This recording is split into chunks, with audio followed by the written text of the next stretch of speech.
An balma lamɛnnikɛlaw aw salamu alaikum aw tulo bɛ arajo Bamako 24 de kan na ka bɔ Mali kɔnɔ na minnu bɛ k'an lamɛn jamana fan o fan jamana kɔnɔ ni jamana kɔ kan k'aw bɛɛ lajɛlen fo ni k'aw koɲuman dɔn. Aw sɔgɔlen b'aw ka arajo Mali la Bamako 24 min bɛ n'a bɛ kunnafoni latɛmɛ aw bɛɛ lajɛlen tɔgɔ la diɲɛ ma don o don a balimakɛ n'aw denkɛ Abdulaye Kulibali fɛ k'a sɔrɔ ɲɛmaaba n'i y'a sɔrɔ bɛ tali ka jɛjɛ sari la ale bɛ ka baaraw bɛɛ lajɛlen jateminɛ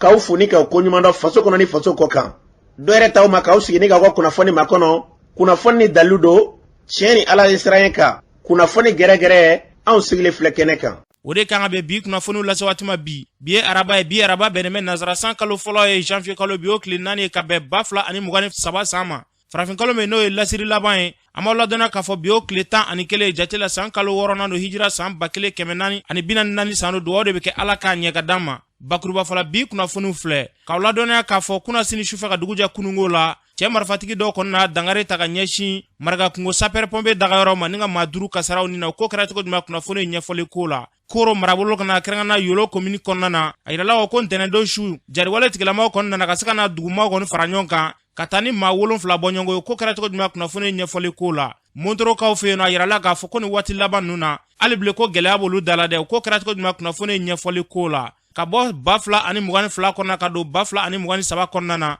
malidenw ye 2022 ye cogo jumɛn na o ko kɛra cogo jumɛn kunnafoni ɲɛfɔli ko la. Ninnu de bɛna kɛ kunnafoni la kumaba ye ka fara kunnafoni wɛrɛ kan lasɔn ma o denkɛ n'a balimakɛ fɛ Sidiki Kulibali ala k'a ɲɛ ka d'an ma. Kunnafoni an b'a daminɛ ka ladɔnniya k'a fɔ juma tɛmɛlen Kɔrɔwari finitigila ka 49 min n'o tun bilalen bɛ an ka jamana kɔnɔ n'a ma ye k'a fɔ ko maa 7 kɔni k'olu tun bilalen bɛ u la a tɔ ye maa 46 an ka jamana kɔnɔna na olu ka kiiri baaraw kɔni kun daminɛna. Kunnafoniyaw ka fɔ la kiiri bɛɛ lajɛlen kɔni kun cɛra jumadenw ko kiiri kɔni jatigɛla a yirala k'a fɔ ko san 20 kaso ko kɔni dira Kɔrɔwari finitigila ka ninnu ma ni ka se ka miliyɔn 2 ɲɔgɔnna k'o musaka da u bɛɛ lajɛlen kelen kunna san 20 kaso fo ka taa se miliyɔn 2 bɔɲɔgɔnko o musaka kɔni dalo bɛɛ lajɛlen kelen kunna nka kunnafoniya yira k'a fɔ ko maa 7 kunfɔlɔ min n'olu kɔni bilala musolaka ninnu ka taa Kɔrɔwari jamana kɔnɔna na seereya dɔw yɛrɛ ka fɔ la ko si kaso dil'olu ma ko ka sababu kɛ k'olu ma sɔn ka na kiiri kɔni kunbɛn an bɛ dugawu de kɛ fɛn fɛn daga di jamana 2 la yarabi ala k'an bila o sira kan. N'an bɔra yen ntɛnɛndon janvier kalo tile 2 Koro marabolo kɔnɔna kɛrɛnkɛrɛnna Yoro komini kɔnɔna na a yirala k'a fɔ ko cɛ marifatigi dɔw kɛrɛnkɛrɛnna jariwale tigilamaw k'olu kɔni nana o dugu dɔ kɔni kɔnɔna na kɛrɛnkɛrɛnna Yoro komini kɔnɔna na a yirala k'a fɔ ni cɛ marifatigi ninnu kɔni nalen u kɔni na dugudenw bɛɛ lajɛlen kɔni fara ɲɔgɔn kan dɛ ka se ka ɲɔgɔn ye ba kɔni kɛ o ɲɔgɔn ye kɔni kuncɛlen a yirala ko ye maa 7 bɔ ɲɔgɔn kɔ k'olu bɛɛ lajɛlen kɔni ta ka taa ni o ye. Kunnafoniyaw kɔni ka fɔ la ko lakanabaliya kɔni k'a ɲɔ ɲinimɛ ni waati laban na ni yɔrɔ kofɔlen na ko ala tɛ tɛmɛ dɔgɔkun 2 bɔ ɲɔgɔn kan ko u nana ni dugu kofɔlen kelen na k'a yira k'a fɔ ko n'u kɔni ma don olu ni dɔgɔda fɛ k'u ka dugu in kɔni bila dɛ ko n'olu kɔni taara ka na ka n'u sɔgɔ dugu in kɔni kɔnɔna na k'u ta kɔni y'a ɲagaman kɔni ye. An bɛ dugawu de kɛ yarabi ala ka basigi nati an ka jamana kɔnɔ. N'an bɔra yen ntɛnɛndon su ka dugu jɛ kunungo tarata la a yirala k'a fɔ wulikajɔ kɔni kɛla cɛ marifatigi dɔw fɛ kasila pɔsiw k'u ye dangari ta ka ɲɛsin o ma marifaci baara dɔw kɔni kɛra ye k'o kɔfɛ maraka kungo sapɛrɛ pompe olu dagayɔrɔ kɔni na ka se ka taa marifaci baara dɔw kɔni kɛ ni ka se olu ka mobili dɔw jeni. Kunnafoniya kunfɔlɔw la a tun yirala k'a fɔ ko maa 4 bɔɲɔgɔnko ko olu kasaraliw ni na nka o kɔfɛ seereya dɔw nana yira k'a fɔ maa 6 olu ye gɛlɛya sɔrɔ ko maa 2 min bɛ yen nɔ ko marifakisɛ kun y'olu sɔrɔ ko 2 ta kun ka jugu kosɛbɛ kunungo ko 1 kasarala ni na fure kɔni o kɛra maa 5 bɔɲɔgɔnko ye. Yaasa ka nin bɛɛ lajɛlen pereperelatigɛ d'an ma min bɛ tali kɛ maraka kungo mɛri ka dangan na Burama Jara an k'ale lamɛn.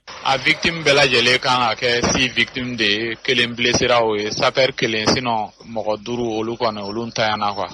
Sapɛri o ye mɔgɔ 2 y'a la civil ye mɔgɔ 3 y'a la donc o kɔfɛ an tora sigi la an ye wele kɛ fan bɛɛ Kɔnɔbugu forçati nana olu nana fana gendarmerie fana nana u kɔni ye sapɛri kɔnɔna mobili minnu kun bɛ yen u y'o mobili ninnu jeni donc sapɛri ambulance kura yɛrɛ u taara n'o ye. Sisan an filɛ ka kibaruya sɔrɔ k'a mɛn ko u taara o jɔ fɔ Falako kɔfɛla yɔrɔ dɔ la k'o bɛ yen ko essence banna n'o ye k'o jɔn bɛ yen. Anw fɛ yan nɔ lakanabaliya ko la poste de sécurité t'anw fɛ yan nɔ gendarmerie t'anw fɛ yan anw ka gendarmerie o de ye Fana ye quoi donc ni ko kɛra fɔ gendarmew ka bɔ Fana ka sɔrɔ ka na Maraka kungo yan ani Zandigila poste la fɔ sati bɛ to ka kɛ yen olu bɛ to ka va et vient kɛ faya kɔnɔ. Gendarmerie ti yan poste de sécurité ti yan bon ni nin ka nasuguya kɛra n'o o tɛ n'i ye wele lase gendarme ninnu ma yanni olu k'u labɛn k'u bɛ na o b'a sɔrɔ bingalikɛlaw ye yɔrɔ caman sɔrɔ dɛ o b'a sɔrɔ yɔrɔ janyana yan na o de ye gɛlɛya b'an kan n'i y'a sɔrɔ poste de sécurité n'o dɔ bɛ se ka kɛ yan o kɔni o fana o bɛ kɛ nɔgɔya ye nin ti waati bɛɛ fana ye nin kɔni ye balagakɛ ye n'o tɛ nin ɲɔgɔn ma deli ka kɛ a zanigila poso o kɔni atakera siɲɛ kelen n'o tɛ nin ɲɔgɔn ko kuma deli ka kɛ yan nɔ fɔlɔ yɛrɛ ni nin kɛra e kɔni b'a dɔn sigidala mɔgɔw bɛɛ jaabi tigɛ kaba 21 yɔrɔ o b'a sɔrɔ mɔgɔw kɔni ma don mɛ kaba kɛra i bi bɔ i ti mɔgɔ kelen ye sira kan yɛrɛ bɛɛ ja tigɛra ni autorité u ka fɛɛrɛ kɛ pour que ka lakana ka renforcer o kɔni o bɛ diya n ye kosɛbɛ ni lakana renforcera gendarme minnu bɛ yan ka dɔ fara gendarme kan i b'a fɔ manque d'effectif bɛ k'u la kuma dɔ hali bananen dɔ pour que u ka évacuer ka taa u taara ni ambulance min ye o ye sapeur ambulance ye donc pour que CSCOM ambulance fana o ka taa o docteur inquiétude b'o la ko fɔ mɔgɔ ko u escorter ka faya tigɛ donc o y'a sɔrɔ manque d'effectif fana bɛ yan nɔ yɔrɔ gɛlɛya b'o la dɔɔnin. Ni tun bɛ tali kɛ Burama Jara marakakungo maire ka dangan fɔlɔ don a fɔra cogo min na yarabi Ala ka basigi nati an ka jamana kɔnɔ n'an bɔra yen Montorokaw fɛ yen nɔ yen dugudenw kɔni y'a yira k'a fɔ kabini kuma jan gɛlɛya b'olu dara dɛ u ka dugu kɔni datugulen bɛ maa tɛ don maa tɛ bɔ k'a bɛ san 4 bɔɲɔgɔnko bɔ bi olu bɛ ni gɛlɛya in kɔni kɔnɔna na ko n'i y'a ta k'a lajɛ ko hali bon ni sira k'olu bɛɛ lajɛlen kɔni tigɛlen bɛ olu kɔni bɛ yen nɔ finitigilakaw bɛ yen tiɲɛ don nka olu yɛrɛ tɛ se ka bɔ ka taa yɔrɔ ni yɔrɔ olu tɛ se ka bɔ ka taa ci foyi kɛ u yɛrɛ ma ko jadiwale tigilamaw kɔni bɛ ka daga don olu da la dɛ yaasa ka priorité d'a ma Montoroka dɔ b'an bolo nɛgɛ kan balimakɛ tɔgɔ ni jamu ka bɔ min Ayuba Ngoyba ka bɔ Mondoro sannan de ɲin anti do anti bɔ mɔgɔ ti na mɔgɔ ti do jigi kun bɛ an ka sisan donc an ye an kan sama asumi na a ye dumuni dɔ di an ma n'u o kama tɛ an kun di dumuni kɛ anti do anti bɔ u ka an dɛmɛ sɛgɛ bɛ an kan wallahi Allah ta so an kɔni ye nafa ye bɛɛ donc a ma se an fɛ vraiment u ka an dɛmɛ hali an ka dɔgɔtɔrɔso fura foyi t'a la denmisɛnninw banana fɛn ti sɔrɔ donc foyi tɛ yen dumuni tɛ yen foyi tɛ yen mɔgɔ ti don mɔgɔ ti bɔ an kun bɛ kɔlɔnji de min na kɔlɔn nin tiɲɛna an bɛ kɔji min na sisan kɔji yɛrɛ banna i b'a fɔ président na a ka an dɛmɛ Ala yɛrɛ de kama kalan tɛ kɛ ekɔliso la san 4 a fɔ transition mɔgɔw ɲɛna u ka an dɛmɛ n'u ma an dɛmɛ dɔrɔn solution foyi tɛ an bolo an ka fangaw u bɛ baara kɛ nka an b'a fɛ ka u ka sira nin dayɛlɛ min ka di an ye bonu sira ni Mondoro sira ka dayɛlɛ wallahi sɛgɛ bɛ an kan ni sɛgɛ di fila ye sɛgɛ de bɛ an kan u ka an dɛmɛ ko nin bɛ ɲɛ cogo o cogo n tɔgɔ ni sɛgɛ bɛ an kan dɛ Sidiki Kulubali e y'a yira ko jamana ɲɛmaaw ye dɛmɛ dɔ ta ka ɲɛsin aw ma o kɛra waati jumɛn a kɛra sisan a tɛ tɛmɛ semaine 2 kan tenitigi de wulila Mondoro dugutigi y'a sa k'a bila Seware do an ye an kasikan bila président ɲɛna a y'a fɔ Moti gouvernement ni ani douanier gouvernement ɲɛna u ka an dɛmɛ ka sɔrɔ ka na dumuni ka se an fɛ u nana dumuni nin di an ma ka taa mobile min nana a ka ca ni mobile 60 ye vraiment an tɛ se k'a fɔ ka ban o bɛɛ la sisan dumuni dɛsɛ bɛ an na dɛ u bɛ dumuni dɛsɛ min u ka mɔgɔ ninnu bɔ an kan ni mɔgɔ ninnu bɔra dɔrɔn dumuni dɛsɛ nin bɛ bɔ wallahi n tɛ mɔgɔ tɛ se ka mɔgɔ salifita o ni Ala tɛ donc Mali fana ka bon nka o bɛɛ la a n'a ta bɛɛ a ka an dɛmɛ an ye kunnafoni sɔrɔ k'a fɔ ko aw ni jadiwale tigilamaw ye bɛnkan ta o kuma ye tiɲɛ ye wa an m'a ta an kɔni ma bɔ a kalama fɔlɔ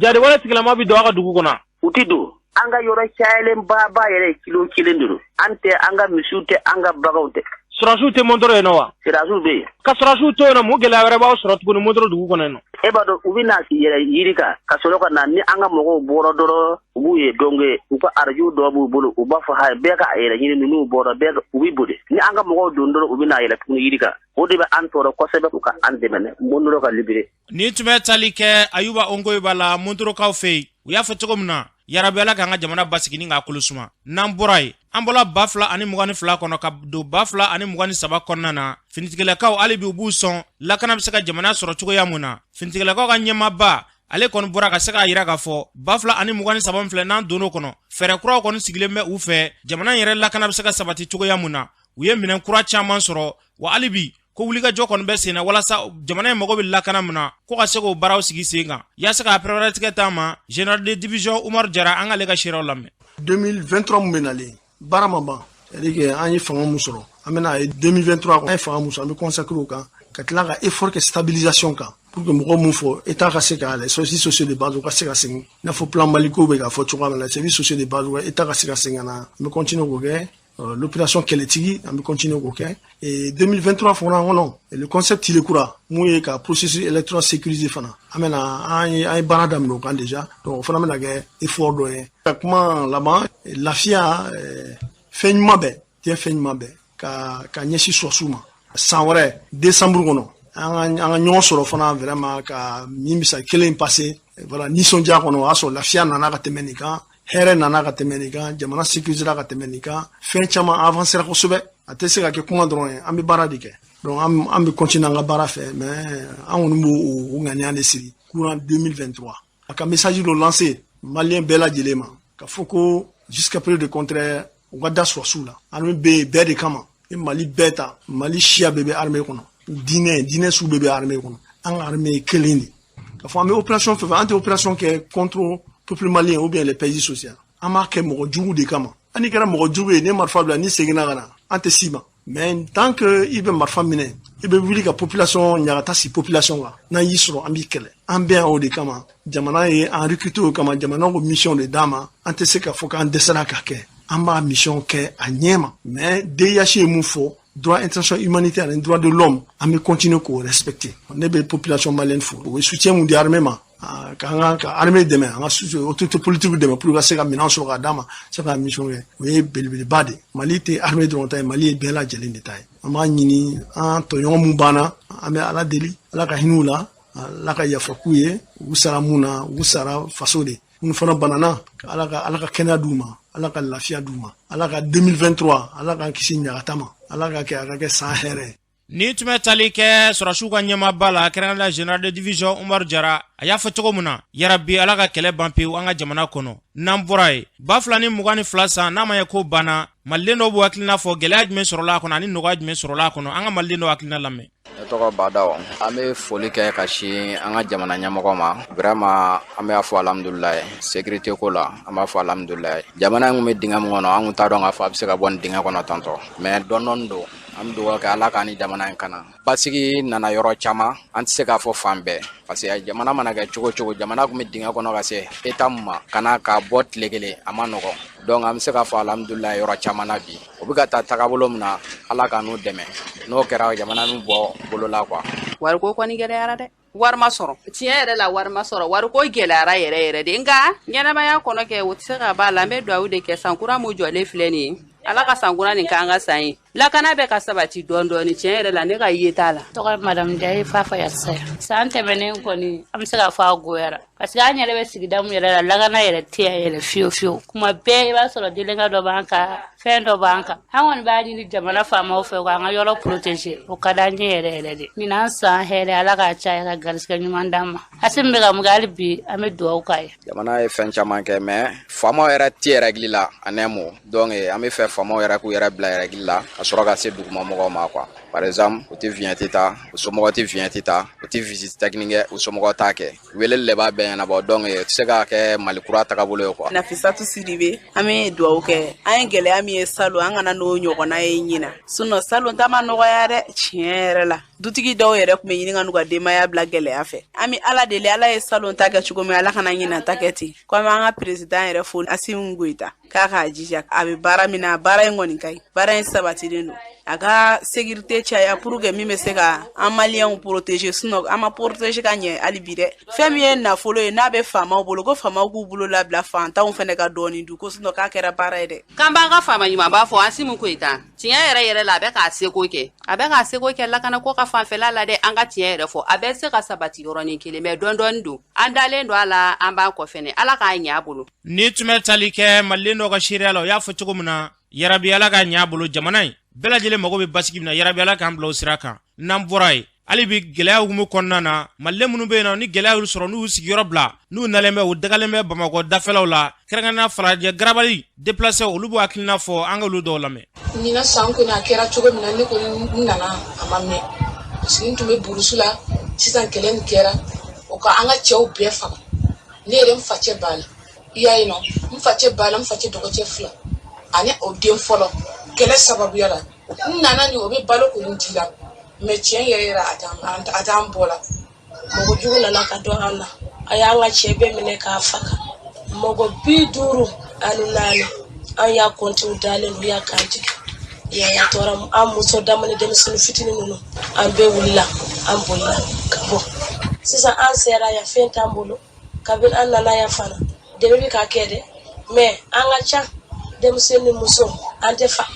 an ka denmisɛn tɛ fa sin bɛrɛ tɛ an na mun bɛ ka sin min o tɛ fa kuma tɛ mun bɛ se dumuni na kɔni. n'a ma dɛmɛ ka ɲɛ min bɛ ka di an na kɔni baara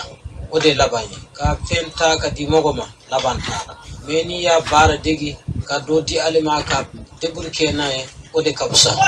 ni an ye hɛrɛ sɔrɔ ni fɔra ko an ka dugu foyi tɛna an sɔrɔ tuguni an musow ninnu parce que cɛw kɔni banna ka ban an bɛ se ka taa ni an ka denmisɛnninw kɔrɔbayara faso kɔni ka di bɛɛ ye. ni yɔrɔ ɲɛna ni o ko o bɛ se an bɛ se an ka yɔrɔ la ka taa sɛnɛ kɛ an b'a fɛ ni yɔrɔ ɲɛna ye tuguni foyi tɛna an kan an b'a fɛ ka sɛgɛn ni vraiment an tɛ o ko an ka dugu la an tɛ se ka sɛgɛn an bɛ to yan fana an bɛ baara de fɛ parce que toujours dɛmɛ mɔgɔ b'i dɛmɛna fana malala ni a bɛ laban.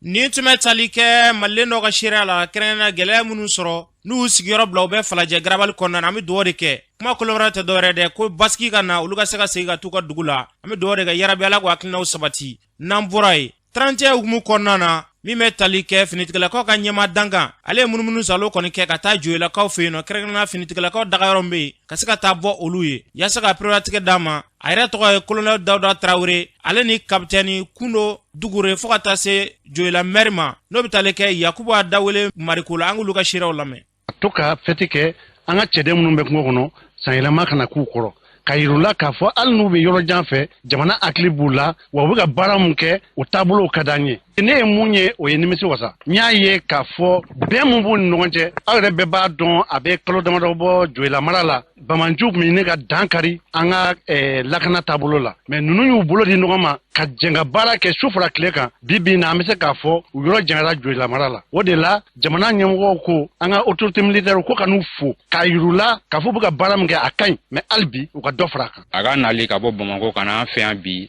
a diyara n ye fo k'a dama tɛmɛ o b'a yira k'a fɔ ko an bɛ baara min na yan a baara tagabolo ka fisa donc vraiment a diyara n ye fo k'a dama tɛmɛ c'est toujours ka a remercier u ye dana min dan ka baara in kɔnɔna la ani u bɛ ka dɛmɛ min ta k'an sɛgɛrɛ donc min ye hakilisigi ye baara kɔnɔna la donc toujours an b'o ɲini u fɛ halisa u k'an dɛmɛ o kɔnɔna la pour que k'an ka baara nɔgɔya an bolo. waatiw kɛra denmisɛn fara maakɔrɔ kan da tun bɛ maaw ye sunɔgɔ kun t'u ye mais bi ala barika la ça va ala ni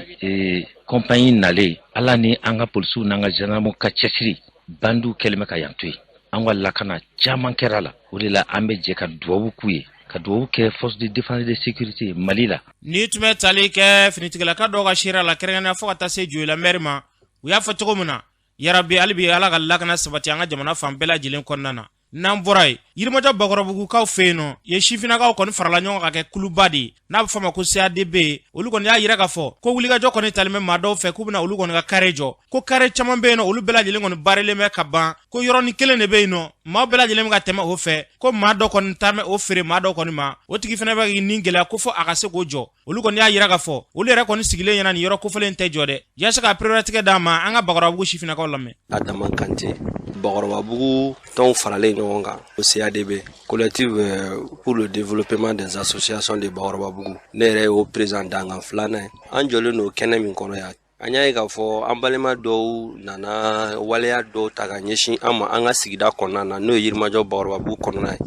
an ka carré dɔ bɛ yen carré nin a bɛ deuxième plaque niveau la an balima dɔw nana k'u bɛna carré nin baare kɔnɔna na an kɔni an ye wulikajɔ caman kɛ an k'an ka autorité fɛn o fɛn saisi an y'u bɛɛ lajɛlen saisi an ye ministère saisi ka administration territoriale saisi ka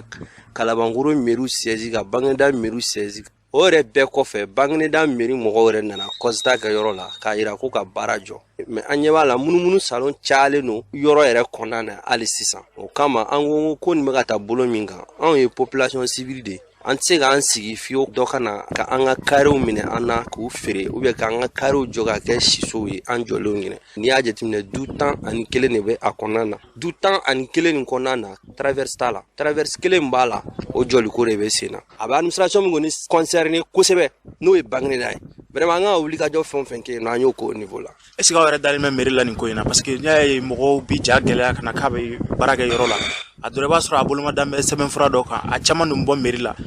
aw ni mairie ka kuma ɲɔgɔnya kɔfɛ aw yɛrɛ dalen bɛ mairie la. ok Siriki an dalen don mairie la parce que la mairie mɔgɔw nana baara lajɔ an kɔni ka danaya b'u yɔrɔ la fɔlɔ mais an b'a fɛ ka min fɔ mairie mɔgɔw ye kɛrɛnkɛrɛnnenya Bagineda mairie mɔgɔw an kun bɛ cogoya min na fɔlɔ an t'o la bilen dɛ falen donna kow la ni mɔgɔ ko k'i bɛ dansago wale ta bi ka ɲɛsin mɔgɔw ma i ka dɔn k'a fɔ i bɛ population jɔlen sɔrɔ i ɲɛfɛ. Ne tɔgɔ ye Musa Diko, ne ye CADB secrétaire général ye. Kari fɔlɔ o yɛrɛ bɛ tɛmɛ ne ka da la o bare la mais o y'a sɔrɔ sigida mɔgɔw ma caya fɔlɔ. Kari filanan min dalen o kan o de baritɔ filɛ. Kari fɔlɔ min bare la o kɛra sababu ye ka ji tigɛ o yɔrɔ sigida yɔrɔ la ka kɛ sababu ye ka courant tigɛ sigida yɔrɔ la. Donc kari labanni min bɛ yen sisan ni mɔgɔw b'i débrouiller ka tɛmɛ o fɛ o fɛnɛ tigɛtɔ don an tɛ jɛn n'a ye. Sira in jɔbali yɛrɛ kɛra kɔlɔlɔ ye o parce que dingɛ seginna mɔgɔ hakɛya min nana sisan ka turu cɛ ka tɛmɛ donc kɔlɔlɔ caman de bɛ fɛn in na. Tɔgɔ ye Seku Jakite. Kare wɛrɛw bɛ yen nɔ u kɛlen don ka numéro di minnu ma u m'olu jɔli daminɛ fɔlɔ u bɛ ka kare ninnu jɔ kelen kelen ka taa ni mɔgɔw ma kuma min na u ye fɔlɔ datugu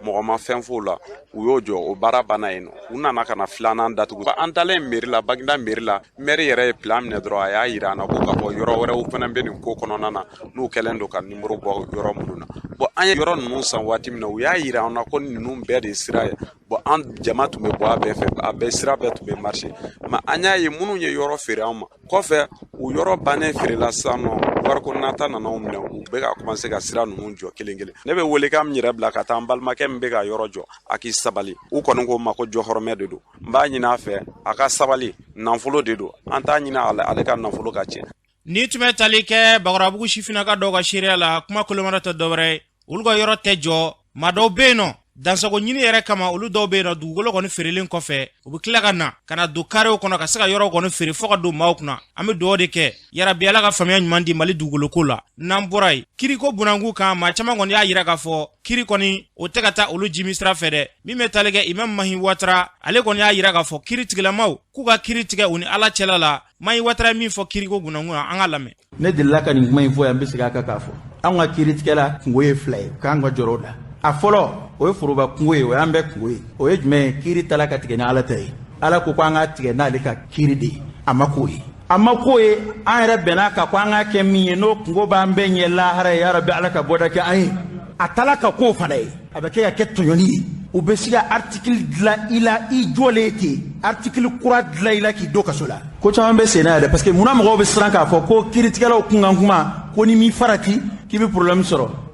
problème wɛrɛ t'aw bolo kaso kɔ koyi kaso tɛ jahanama ye koyi dumuni bɛ k'a kɔnɔ sunɔgɔ bɛ k'a kɔnɔ fɛn bɛɛ bɛ k'a kɔnɔ wa i bɛ don kaso la ka bɔ maa tɛ don kaburu kɔnɔ ka bɔ ka na diɲɛ na yan bilen kaburu ni kaso jumɛn koron bɛ aw bolo kaso min b'aw bolo o de ye ko yɛrɛ bɛɛ ye maa si tɛ se ka kuma n'i kumana dɔrɔn i t'i da bɔ olu ka ko la olu ta olu man ɲi dɛ tiɲɛ don u man ɲi dɛ nka Ala ka minɛni o ka jugu ka tɛmɛ u ta kan k'i ni bɔ sisan o se bɛ Ala de ye ka fa wuli la i tɛ se ka kɛ procureur ye bilen o se bɛ Ala de ye o tuma na an n'u bɛɛ kan ka jɛ ka siran Ala ɲɛ an kana ko kɛ yɛrɛ sago kɛ ka kiritigɛ kɛ yɛrɛ sago kɛ maa kelen a da ka d'a la bi nka n'a kɛlɛɲɔgɔn seginna n'o fɔra a kɔ n'o ni giriman nana sini a da bɛ koya la mun kɛra maa si se ka kuma k'u ka liberté b'u bolo bon ni e yɛrɛ y'a dɔn ko e fanga sera nin ma n ko de kan ka to i kan ka siran tɔɲɔni ye ko in bɛɛ ɲɛfɔra an ye koyi diɲɛ bɛ yɔrɔ min na bi a bɛɛ ɲɛfɔra an ye u yɛrɛ bɔra k'a bɛɛ ɲɛfɔ ko liberté b'i bolo kɔrɔ de ye pression kana k'i kan walasa i ka jɛngɛ mais kɔrɔ tɛ ko i labilalen don k'i yɛrɛ sago kɛ o k'a fɔ ko juge labilalen don walima procureur labilalen don n'a ka d'a ye cogo min a k'a kɛ ten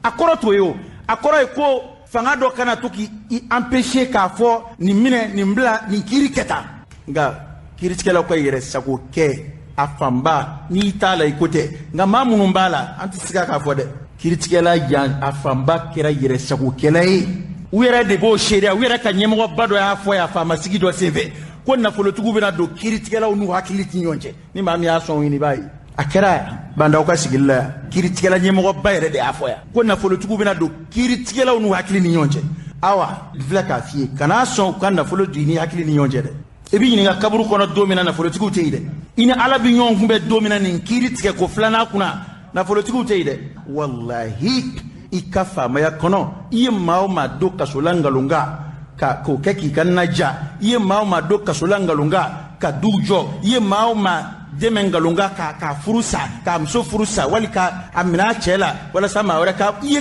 kiiri jɛngɛnen fɛn o fɛn kɛ lahara i tɛ sɔrɔ a tu tigɛ n'i ma ɲininka a la e bɛ hɔrɔnw dutigiw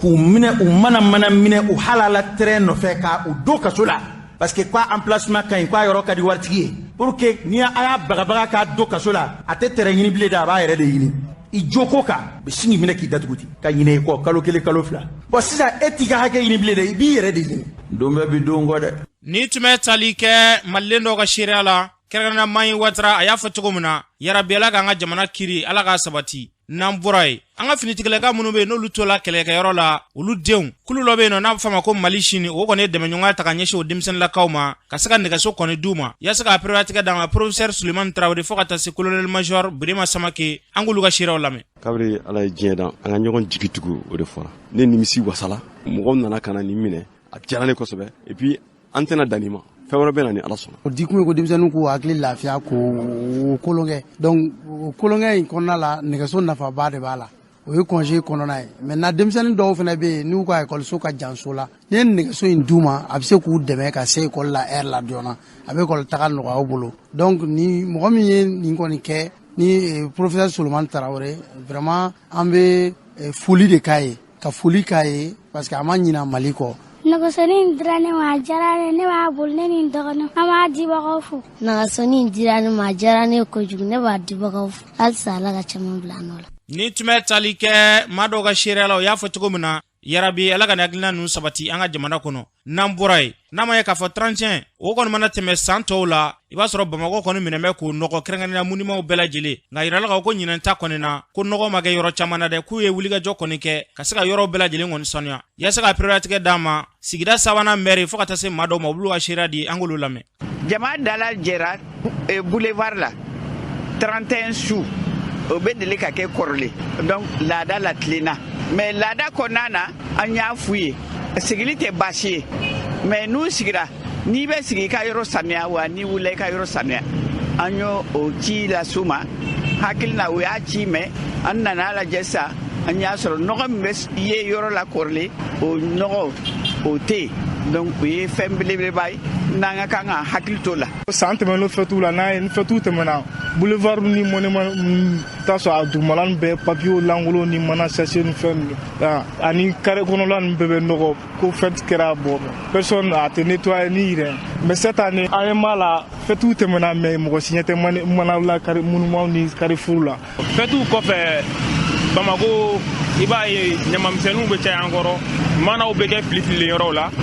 ka da kan fɛti kɔrɔla la a jimanaw ni boissons bɛ utiliser trop donc o senfɛ ni mun tilala min na o b'o bila senkɔrɔ 31 tɛmɛnen kɔ a ɲalen don ka tɛmɛ kɔrɔlen kan. yɔrɔ dɔw kɔni ala ko tiɲɛ olu nɔgɔra sɛ feerelaw ka sɛ i b'a sɔrɔ sɛ bo sɛ si ale tun mana tɛmɛ fan o fan gidɔrɔnda la i b'a sɔrɔ hali denmisɛnnin fitininw kɛlen don ka barikɔnin sigi ka tasuma k'a kɔrɔ pour que ka mɔgɔw ka sɛw si bɔ olu bɛɛ kɛra sababu ye ka yɔrɔ nɔgɔ hali o donna ɲɛfilanin yɛrɛ la yan dɔrɔn tɛmɛtɔ ɲɛfɛ denmisɛnnin baden na olu kɛlen don ka barikɔn sigi ka tasuma k'a kɔrɔ bon olu ye waleya ye an m'a fɔ a cɛ man ɲi sa parce que a wagati bɛɛ bɛ bɔ ka dahirimɛ dɔɔni ɲini mais ni i bɔra i ye dahirimɛ ɲini nin n'a sugu la n'aw tilala dɔrɔn u ye nɔgɔ minnu kɛ u bɛ taa k'o to yen nɔ u hakili tɛ jigin a furanin na u nana yɔrɔ sɔrɔ cogo min na k'a to ten tɔ olu ye waleya cɛjugu ye minnu man ɲi. sigibaga bɛɛ i ka du kɔnɔ i n'i sigira ye a kɔnɔna n'a kɛnɛma la i b'a sanuya n'i nan'i sigi bɔlɔ na i nan'i sigi kɛnɛba ka jama jɛ la e bolo k'a fɔ o tɛ fɛn ye e bɛ n'i mago la e bɛ taa k'a nɔgɔ to yen n ko commune tura ye commune min ye Bamakɔ bɛɛ de bɛ na commune kɔnɔ tile kɔnɔ ni maaw nana u ka nɔgɔw bɛ taa k'a to an bolo donc n'i nana i y'i sigiyɔrɔ la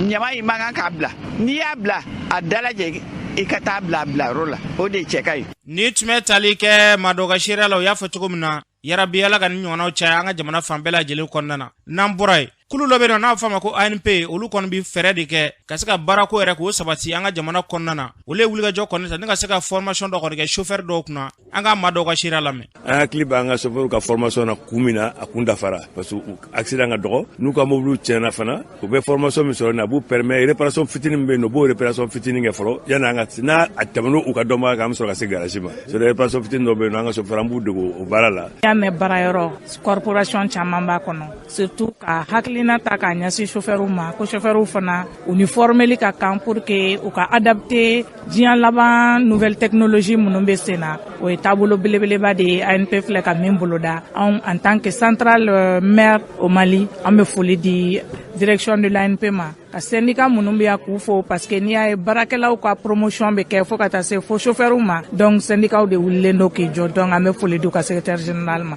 ka ɲini chauffeur fana fɛ baara min bɛ ka kɛ nin ye n'o ye formation ninnu ye n'u nana u kana bila u kunna ko an nana ten fɛn min bɛna k'u kunna u ka sigi ka suit ka ɲa a ka se k'u nafa don n'a nataw la pour que différence fana ka don u ni chauffeur tɔw cɛ dugu kɔnɔna na. Ni tun bɛ taali kɛ ANP ɲɛma fo ka taa se maire-laka dɔw ma u y'a fɔ cogo min na yarabi ala ka hakilina ninnu sabati an ka jamana kɔnɔ n'an bɔra ye torokɔrɔbugukaw fɛ yen nɔ kabini kumaja olu ka misiri min n'a datugula jumadon ko misiri maaw kɔni bɔra ni ka se ka nisɔngoya kɔni kɛ ka yira jamana ɲɛmaaw la ko fɛɛrɛ bɛɛ lajɛlen kɔni ka kɛ olu ka misiri ka dayɛlɛ ko tɔɔrɔ kɔni b'olu dala dɛ an ka maa dɔw ka sira lamɛn. Ni y'a kalo 9 ni misiri datugunen don an bɔkun y'o de k'an ka dusumakasa yira gouvernement ni parce que gouverneur de noti yɛrɛ bɔ ka misiri datugu welewelemakan di Mali silamɛ bɛɛ lajɛlen ma cɛ ani muso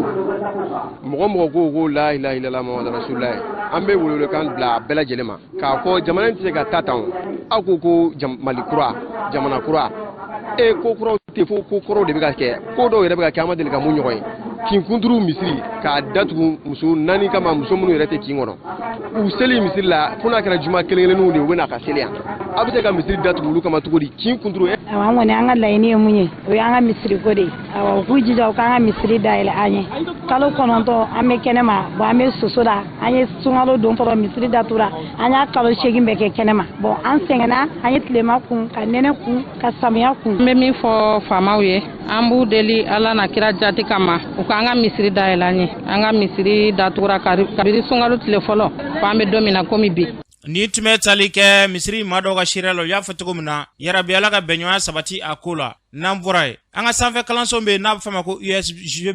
USGB olu kɔni ye sali kura kɔni sɔrɔ n'a bɛ tali kɛ gafe marayɔrɔ la olu kɔni y'o sɔrɔ o kɛnɛ kan min bɛ tali kɛ Bakari Tarawele fo ka taa se u ka ɲɛmaa ma professeur Bala Jara an k'olu ka siraw lamɛn. Sali in dayɛlɛli a diyara anw ye parce que n'i y'a ta k'a lajɛ an bɛ retard la jouer retard la an ka ca sali ma quoi sali tɛ yen nɔ bon n'u sera ka nin dayɛlɛli a bɛna an dɛmɛ pour que an ka sigili ka se ka avancer dɔɔni halisa u k'u hakili to sali in na parce que dayɛlɛli man gɛlɛn quoi mais an bɛ appel bila bɛɛ ma ɔkɔlidenw fara mɛtiriw kan bɛɛ ka a kɔlɔsi donc jama ta de don an kana n'a kɛ mɔgɔ kelen ko ye. Ɲinan fana dɔw jɔli dɔw bolo dalen don an kan ka se ka sali belebeleba an fɛ n'a bɛ fɔ o ma belebeleba 2 kɛ